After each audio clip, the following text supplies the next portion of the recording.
la adoración a Baal en el mundo moderno. Por Stephen Perks. En el periodo que siguió a la muerte del rey David, el pueblo de Israel se arraigó profundamente en una forma de religión sincrética que fusionaba elementos del culto a Yahvé con los antiguos cultos de fertilidad de Canaán, identificando a Yahvé, el Dios de Abraham, Isaac y Jacob, con el Dios pagano Baal. Esta forma corrupta de culto, anterior a la monarquía, pero que volvió a arraigarse en las prácticas religiosas del pueblo, siguiendo el ejemplo de idolatría del propio Salomón, perduró hasta el exilio. Las reformas instituidas por los reyes buenos de Jerusalén apenas tocaron la religión del pueblo, cuyas prácticas de culto funcionaban a nivel folclórico sincrético, pero no en los términos de las prácticas religiosas del templo y del sacerdocio establecidos en la ley mosaica, la cual a menudo se olvidaba y a veces incluso se perdía por completo. En gran parte fue esta corrupción del culto a Yahvé la que condujo al cautiverio babilónico. El término Baal significa dueño o señor. Proviene del verbo Baal, que significa tener dominio sobre. La palabra puede utilizarse para significar la propiedad, por ejemplo, de una casa, una tierra o un ganado. El verbo también significa tomar una esposa, por lo que la palabra Baal también significa marido. Cuando se utiliza para referirse a un dios, también significa propietario. Baal era el dueño, el poseedor de la tierra, el dios de la tierra. La palabra también se aplicaba al lugar que se poseía, y por eso se utilizaba en los nombres de lugares, por ejemplo, Baal Haor, que significa Baal de Hazor. En el clima creado por la apostasía de Salomón y la de su hijo Roboam, parece que el pueblo volvió a identificar a Yahvé, su Dios, como su Baal, y confundió su culto con el de los Baales cananeos, como había hecho en tiempos de los jueces. Es poco probable que se entendiera una clara distinción entre Yahvé y Baal en el clima de la religión popular que dominaba sus vidas. El culto a Baal era el culto a Yahvé y viceversa para esta gente. Una forma sincrética de religión se había vuelto dominante. Ahora bien, los profetas reprendieron al pueblo por esta idolatría. Por ejemplo, Oseas, después de denunciar al pueblo por su idolatría con los Baales, proclama la salvación del Señor y dice así: y será en aquel día, dice el Señor, que me llamarás Ishi, es decir, mi marido, y no me llamarás más Baali, es decir, mi Señor, porque quitaré de su boca los nombres de los Baales, y nunca más serán recordados por su nombre. Esto está en Oseas 2, 16 al 17. Sin embargo, a pesar de las advertencias de los profetas, los hijos de Israel persistieron en estas prácticas religiosas sincretistas. Y fue a causa de estas prácticas que Dios los entregó para que fueran llevados cautivos por sus enemigos. A finales del siglo VIII a.C., las 10 tribus del reino del norte de Israel fueron llevadas cautivas a Asiria, y su tierra fue repoblada por pueblos extranjeros. Se puede leer sobre esto en Segundo de Reyes, capítulo 17, versículos 9 al 24.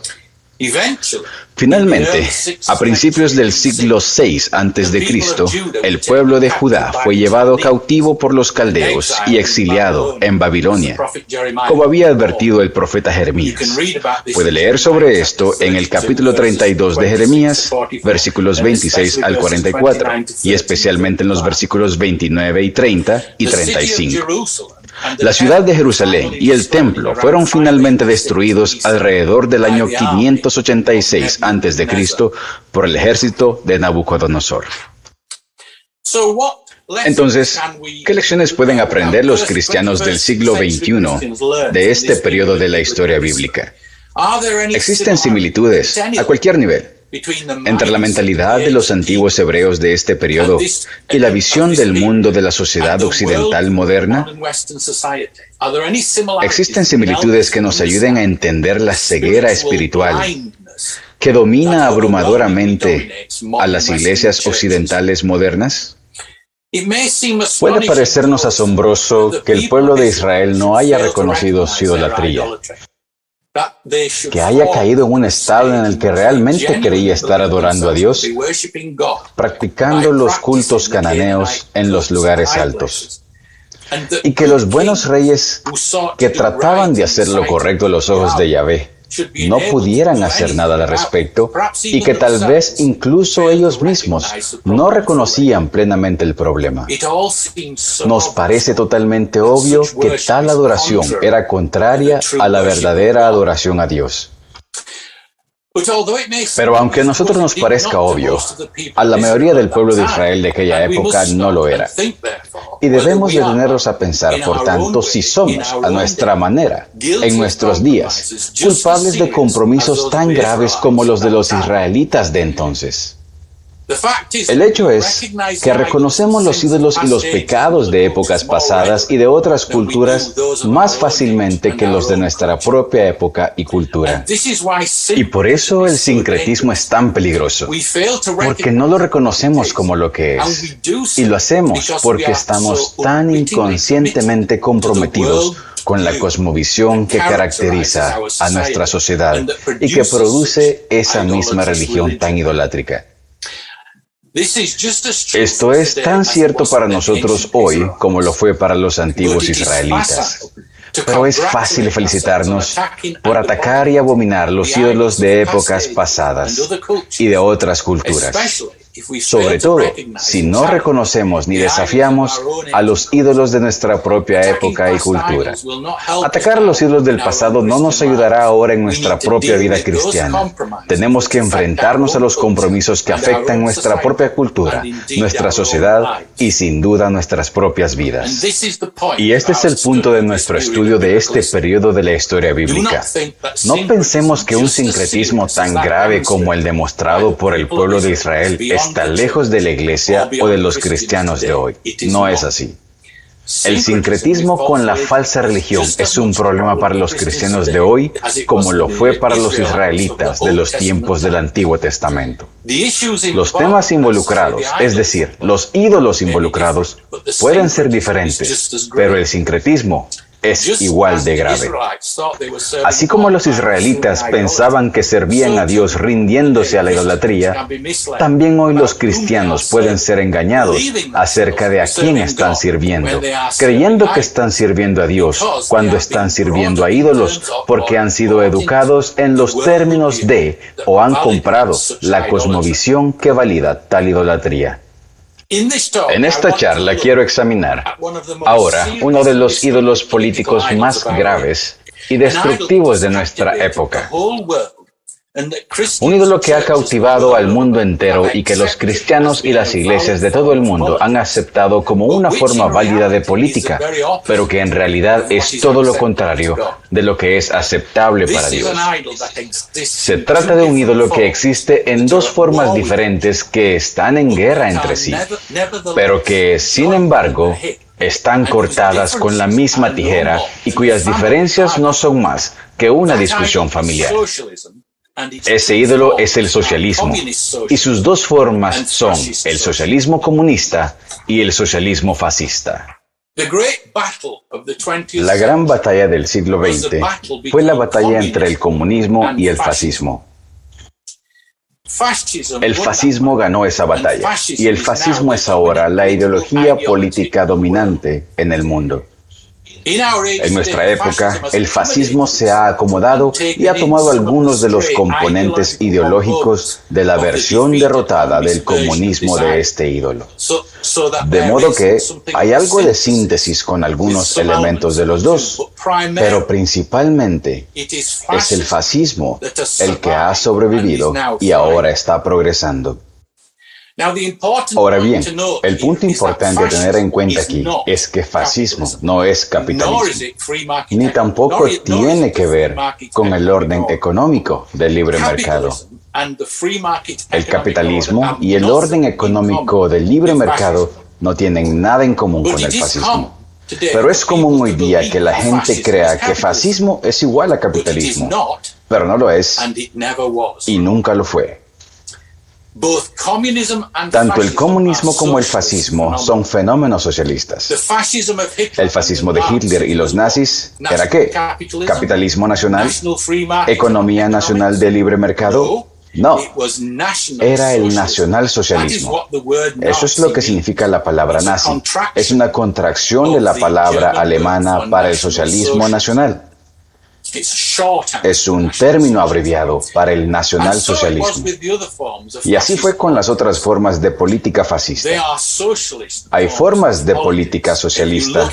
Si miramos en la historia al respecto, muchos de los líderes fascistas empezaron en el Partido Comunista, siguiendo ideas comunistas. Y el socialismo nunca fue abandonado. Pasó de ser socialismo internacional a ser socialismo nacional. Esa fue esencialmente la diferencia. Pero las iglesias y muchos cristianos del mundo moderno se han comprometido a fondo con este ídolo político. Por supuesto que no lo llaman fascismo. No piensan en él como fascismo. Lo consideran como socialismo sin comunismo. Pero esta es la cuestión. El socialismo sin comunismo, cuando se practica como ideología política, es fascismo. La iglesia moderna se ha comprometido completamente con el socialismo. En Gran Bretaña, en Europa y en muchos otros lugares del mundo, los cristianos piensan que el socialismo es literalmente el cristianismo en la práctica, una afirmación que he escuchado varias veces en Gran Bretaña. De hecho, en Gran Bretaña, y en particular, la iglesia en Gran Bretaña está bastante obsesionada con el socialismo. Y esta es una afirmación que se escucha con frecuencia. Pero el cristianismo no es socialismo en la práctica. El, entre comillas, socialismo cristiano es sincretismo y está al mismo nivel que la adoración de Baal en el antiguo Israel. En otras palabras, son dos religiones incompatibles que están en guerra entre sí, practicadas como si fueran la misma religión por personas que no comprenden lo que ninguna de las dos exige y requiere de ellas. Y por supuesto, sin entender lo que Dios demanda. El socialismo solo puede establecerse mediante la amenaza de la violencia, porque esa es la naturaleza del Estado. Como dice el apóstol Pablo en el capítulo 13, versículo 4 de Romanos, las autoridades gobernantes, el gobernante o el Estado, si se quiere, no lleva la espada en vano. La fuerza, la amenaza de la violencia, es el medio por el que el Estado impone su voluntad. Por eso, en todo lo que hace el Estado debe someterse a la ley de Dios. Y solo cuando es así, tiene una autoridad legítima. Si no se ajusta a la ley de Dios, tiene poder, pero no autoridad. El Estado debe ser el servidor de Dios para nuestro bien, como dice Pablo. La función propia del Estado es ser un servidor de Dios para nuestro bien. Es ser un servidor de Dios, dice Pablo, un vengador de la ira de Dios sobre el malhechor. En otras palabras, un ministro del juicio de Dios contra el criminal, y lo que es criminal está definido por la palabra de Dios. Por lo tanto, en todo lo que hace, el Estado debe ajustarse a la voluntad de Dios revelada en su ley. Como decía una doctrina del derecho común inglés o derecho anglosajón, y cito, toda ley es o debe ser de acuerdo a la ley de Dios. Eso es de un anuario del reinado de Enrique VII. Pero lamentablemente, este principio del derecho consuetudinario anglosajón ha sido abandonado en la actualidad en las leyes inglesas.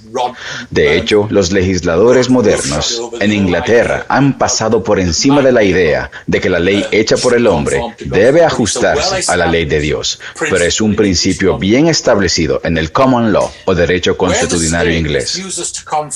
Cuando el Estado se niega a ajustarse a la voluntad de Dios, abdica de su autoridad.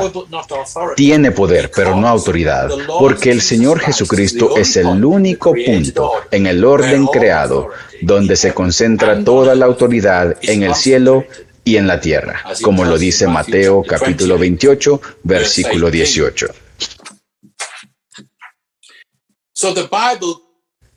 Así que la Biblia nos dice claramente que Cristo tiene toda autoridad en el cielo y en la tierra.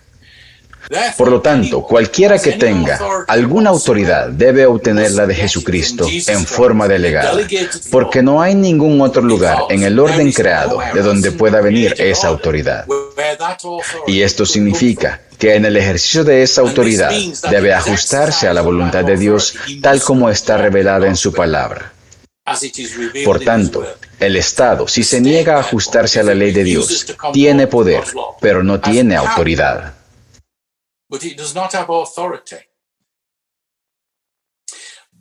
Pero el socialismo es una doctrina salida del mismísimo pozo del infierno.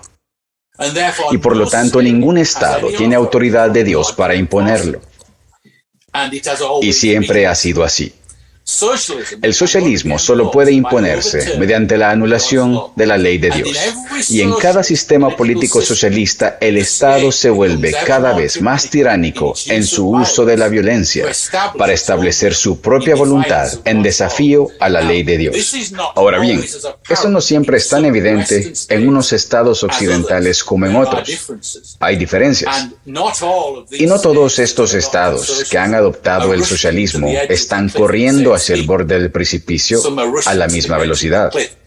Algunos corren al precipicio considerablemente más rápido que otros, pero es el caso, y lo digo de verdad, de Gran Bretaña, un lugar donde no se esperaría esto. El poder de las autoridades para regular y controlar nuestras vidas mediante la amenaza de la fuerza ha crecido exponencialmente durante mi vida. Y eso significa, en los últimos 20 años, incluso en los últimos 10 años, esto está ocurriendo. Y tiene que ocurrir, porque esa es la naturaleza de la bestia. Y solo hay una respuesta a ello. Tenemos entonces que en el socialismo el Estado es el Señor, mientras que en el cristianismo es Jesús el Señor de todo. No puede haber compromiso entre estas dos posiciones sin sincretismo. Y el sincretismo implica poner algo o alguien más en el lugar de Dios como Señor. Bueno, o Jesús es el Señor o el Estado es el Señor. Ambos no pueden ser el Señor. Y esta es justamente la misma pregunta a la que se enfrentaron los primeros cristianos. La pregunta era, ¿quién es el Señor? ¿Cristo o el César? Esa era la pregunta. La gran batalla que la iglesia primitiva enfrentó, y esa es la batalla que estamos enfrentando cada vez más en estos días. E incluso en los últimos 2 años, la naturaleza de esta batalla se ha vuelto cada vez más clara. Así que la pregunta a la que debemos responder ahora es, ¿qué hacemos al respecto? ¿Cómo superar el actual orden mundial fascista socialista? ¿Qué se requiere de nosotros si queremos reemplazar esta idolatría del Estado con la alternativa cristiana? La respuesta es que debemos sustituir el actual orden social idolátrico por un orden social cristiano. Esto significa que el Estado debe ser reducido a su función propia, tal como se establece en la Biblia. Y la función propia del Estado es actuar como el ministerio de la justicia pública. El Estado en la Biblia no es un ministerio de bienestar, economía, cultura, transporte, agricultura, etc. Dios es soberano, no el Estado. Para establecer una alternativa cristiana al Estado socialista impío, la comunidad cristiana debe asumir el papel que le corresponde. El mercado libre es una parte importante de esto, por supuesto, pero no es una teoría del todo, y hay cosas que el mercado libre no puede hacer. Por lo tanto, hay un papel importante, muy importante, para las organizaciones benéficas cristianas y las obras de misericordia en el ordenamiento adecuado de la sociedad. La familia también debe empezar a cumplir su rol adecuado en la sociedad, en lugar de abdicar de su función al Estado impío. Y las comunidades de creyentes, las congregaciones, también tienen un papel importante que desempeñar. Si queremos tener una sociedad cristiana, no podemos esperar que el Estado haga todas esas cosas para las que Dios ha ordenado instituciones y autoridades alternativas. Solo si estas cosas se entienden y se practican, una sociedad estará libre del totalitarismo del Estado. Además de un orden económico de libre mercado, que solo puede funcionar correctamente sobre una base moral cristiana, necesitamos familias cristianas, congregaciones cristianas, empresas cristianas, organizaciones benéficas cristianas que ayuden a los pobres y a los enfermos. Y por familias cristianas no me refiero solo a familias con cristianos, sino a familias que asuman las responsabilidades que Dios les ha dado y actúan responsablemente en las funciones que Dios ha puesto en su órbita. Lo mismo ocurre con las congregaciones cristianas, las organizaciones benéficas, etc. Permítanme darles un ejemplo al respecto. La educación. Si queremos tener un sistema educativo cristiano, tenemos que empezar a crear uno y dejar de abdicar nuestra responsabilidad al Estado. Y digo esto en particular porque es muy relevante para mi propio país. Ahora hay, gloria a Dios, un movimiento cristiano de educación en casa bastante fuerte en este país, pero no es, ni de lejos, tan fuerte como necesita ser. Y la gran mayoría de la gente parece pensar que es trabajo del Estado educar a sus hijos. Pero la educación que reciben es una educación que no tiene en cuenta a Dios, una educación que enseña que el mundo existe y puede ser entendido sin referencia al Dios que lo creó y lo sostiene continuamente por su poder. Así que, el problema no es la clase de Biblia. El problema es la clase de ciencia, la clase de biología, la clase de historia, la clase de inglés o, en su caso, la clase de lenguaje. Todas esas otras materias escolares que la gente cree que no son, entre comillas, religiosas, lo son. Y les apuesto que el verdadero daño está hecho. Porque cuando un niño llega a casa y dice, miren, el profesor dijo algo muy poco cristiano hoy, la mayoría de los padres que son cristianos dirían, uy, no puede ser, hay que corregirlo. Pero si es en la clase de ciencia, en la de sociales, en la de literatura, es en todos estos asuntos que la gente no considera religiosos, pero que son intensamente religiosos, que el daño está hecho. Y por ende, la cosmovisión de las próximas generaciones está controlada por el Estado socialista impío. Puede ser sutil, y es sutil en el Reino Unido, pero es eficaz y es perjudicial. Entonces, tenemos que sacar del negocio al Estado en todas aquellas áreas en las que no tiene un papel dado por Dios. Y tenemos que hacerlo proporcionando mejores alternativas cristianas. Y debemos convertirnos en imperium in imperio, un orden social dentro de un orden social que modele al mundo lo que debe ser la verdadera sociedad. Imperium in imperio era de lo que los romanos acusaban a los cristianos en la iglesia primitiva.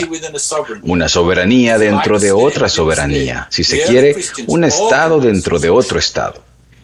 Los primeros cristianos se organizaron socialmente de una manera que Roma simplemente no podía tolerar.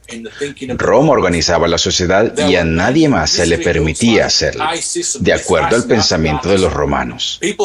Había muchas sectas esotéricas como el culto a Isis, Mitra y Atargatis, que la gente practicaba, pero no pretendían reestructurar la sociedad.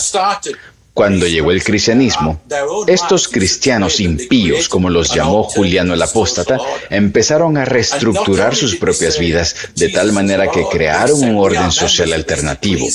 Y no solo dijeron, Jesús es el Señor, además dijeron, somos miembros de esta eclesia. Y eclesia es una palabra política, no es una palabra religiosa. Nunca fue una palabra usada para describir nada de lo que hacían los cultos esotéricos. Había otras palabras para describir lo que hacían, pero eclesia no era una de ellas. Eclesia era un término político. Eclesia era la reunión del demos, el pueblo político, un cuerpo político. De modo que cuando los cristianos afirmaron esto, Roma lo entendió claramente.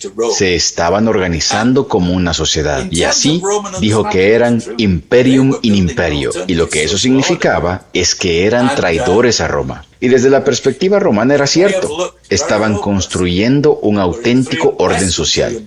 Y puede que pareciera imposible y sin oportunidad alguna. Pero en menos de 300 años, Roma se inclinó de rodillas ante Jesucristo. Y volverá a ocurrir. Así que tenemos que ser audaces en esto.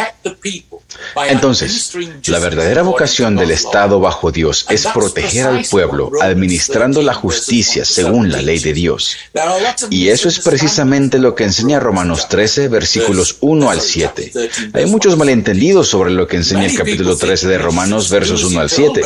Mucha gente piensa que significa, debes hacer lo que te dicen cuando el Estado te lo dice. Y eso no es lo que Pablo está enseñando en absoluto. Él está enseñando que el papel apropiado del Estado es la administración de la justicia según la ley de Dios. Es un siervo de Dios y debe someterse a Dios, y debe hacerlo porque solo hay un lugar en todo el orden creado de donde puede obtener su autoridad, y ese es el Señor Jesucristo. Por lo tanto, debemos crear un orden social alternativo, ya que un orden económico de libre mercado sin el fundamento de la fe cristiana para proporcionar la cosmovisión de la sociedad degenerará en una sociedad en la que los ricos y los poderosos oprimirán a los pobres y a los débiles, y que terminará en fascismo. Esto provocará una respuesta comunista que será igual de opresiva. ¿Y luego qué? Continuas oscilaciones del péndulo entre ambos. Primero el fascismo, luego el comunismo. Luego una reacción fascista seguida de otro golpe comunista. Y así sucesivamente. Y todo porque el cristianismo ha sido abandonado como base del tejido social. Entonces, ¿cómo resolvemos este problema? ¿Cómo construimos un orden social cristiano que reemplace los órdenes sociales impíos de los hombres? En primer lugar, debemos entender que cualquier compromiso con cualquiera de estas dos formas de idolatría socialista, el comunismo y el fascismo, conducirá finalmente al desastre, porque desplazará a Dios como el Señor soberano y entronizará a algún otro Señor en su lugar. No puede haber neutralidad en la política más que en cualquier otro aspecto de la vida. Dios exige nuestra completa obediencia política. El Estado no tiene ninguna indulgencia neutral de parte de Dios. Debe honrar al Hijo o perecer en el camino, como enseña el Salmo 2. Dios no concede neutralidad religiosa al Estado. El Estado debe someterse a la ley de Dios y debe administrar su voluntad, tal como se revela en su ley. En segundo lugar, debemos actuar como una verdadera comunidad cristiana y empezar a formar un orden social alternativo paralelo que modele al mundo lo que debe ser la verdadera sociedad. Así es como discipulamos a las naciones, es decir, modelamos el reino de Dios para el mundo. El reino de Dios es un orden social profético, contrarrevolucionario, regido por el pacto de gracia, que ha venido a este mundo ahora y está destinado a crecer hasta que desplace y eventualmente reemplace los órdenes sociales de los hombres. Es construyendo este orden social cristiano, que es un orden social paralelo a los órdenes sociales del mundo, que transformaremos el mundo para que las naciones vengan a nosotros y digan lo que el capítulo 2 de Isaías, versículos 3 y 4, dice.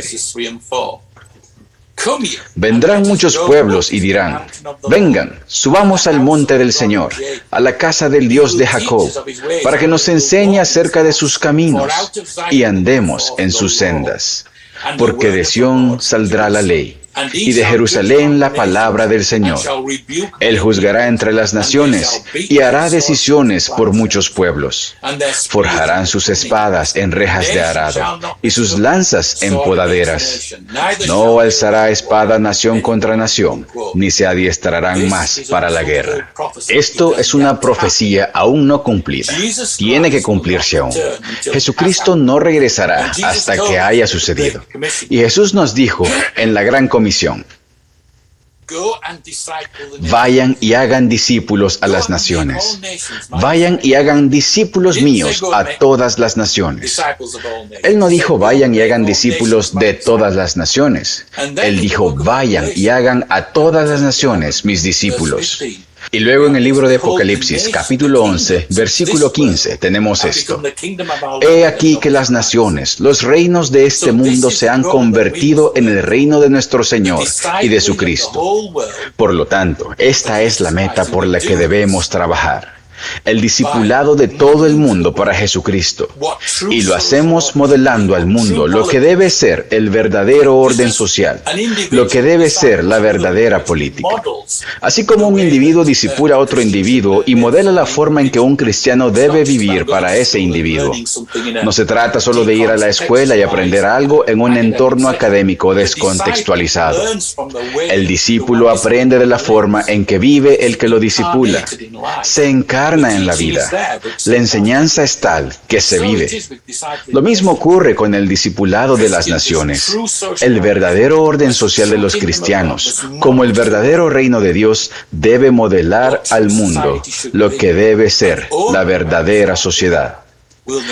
Y solo cuando empecemos a hacer eso, las naciones del mundo vendrán y dirán: enséñennos el camino del Señor. Y ese es nuestro futuro. Es un futuro glorioso, pero Dios trabaja a través de su pueblo. El cristianismo no funciona con pensamiento mágico. Dios trabaja con la gente, así que nosotros debemos hacerlo.